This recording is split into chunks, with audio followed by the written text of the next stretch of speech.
One of the biggest cities in Texas, Dallas, is trying something new in school this year. Officials are changing the grading system, giving students a chance to boost their scores after those scores have been given. Might sound like a good idea, but of course not everyone agrees with it. Ed Lavandera talks to supporters and critics about the Dallas district's controversial new policy. Dallas school officials announced a new controversial policy this year outlining how teachers will award grades on tests and homework.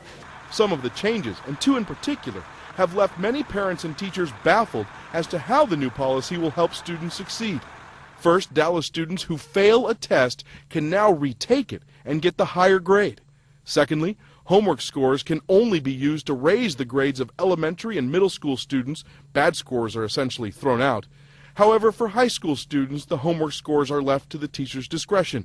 It all seems unreal to some parents. I think it's ridiculous. I really don't. They need to have guidelines and a little bit of pressure. I mean, it's tough out there once you get out of high school. We're already mamsy-pamsy enough for our kids. But those who helped write the new policy say the new grading system will make sure students don't fall behind. What we're really interested in are the children learning, and if they're not, we need intervention immediately. This system does that. The new policy also limits the number of homework hours that can be assigned to students, and in many cases also requires teachers to call parents before giving their children a 0 on a test or assignment.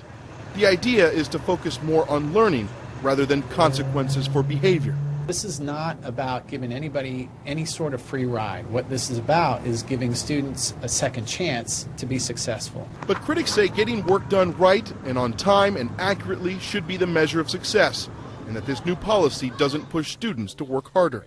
Instead of setting the high expectation and the high standards and holding them to that, we seem to be wanting to lower the bar and give them an excuse not to succeed. Okay, you know we'll be blogging about that story on our website. Now, before we go today marks a little-known linguistic holiday. We wanted to